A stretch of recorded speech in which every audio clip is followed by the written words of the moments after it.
नमस्कार, आप देख रहे हैं इंडियन न्यूज सर्विस, सबसे तेज समाचार एजेंसी, और मैं हूं पुखराज सिंह। केंद्रीय मंत्रिमंडल ने नई शिक्षा नीति को दी मंजूरी, 10वीं बोर्ड खत्म, एमफिल भी बंद होगा। जी आपको बताएं कि आज केंद्रीय मंत्रिमंडल ने शिक्षा मंत्रालय भारत सरकार द्वारा प्रस्तावित नई शिक्षा नीति 2020 को मंजूरी दे दी है। 36 वर्षों बाद केंद्र सरकार के कैबिनेट की स्वीकृति के बाद देश में नई शिक्षा नीति अब लागू होने जा रही है। जी आपको बताएं कि केंद्रीय मंत्रिमंडल ने नई शिक्षा नीति 2020 को हरी झंडी दे दी है। 34 साल बाद शिक्षा नीति में बदलाव किया गया है। नई शिक्षा नीति की प्रमुख बातें इस प्रकार है। शिक्षा संरचना 5-3-3-4 फॉर्मूला अपनाया जा रहा है। 5 वर्ष मूलभूत फाउंडेशनल शिक्षा दिया जाएगा। इस दौरान आपको बताएं कि नर्सरी 4 वर्ष में की जाएगी, 5वें वर्ष में जूनियर केजी और 6ठे वर्ष में सीनियर केजी पढ़ाया जाएगा। इस दौरान आपको बताएं कि अब केवल 12वीं कक्षा में बोर्ड परीक्षा होगी, 10वीं बोर्ड परीक्षा अनिवार्य नहीं होगी। एमफिल को समाप्त कर दिया जाएगा। कॉलेज की डिग्री 4 वर्ष की होगी।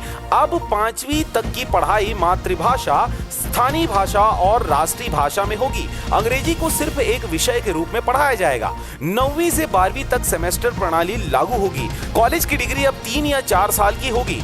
1 साल बाद सर्टिफिकेट, 2 साल बाद डिप्लोमा, 3 साल बाद डिग्री, 4 साल की डिग्री करने वाले छात्र सीधे 1 साल में एमए कर सकेंगे।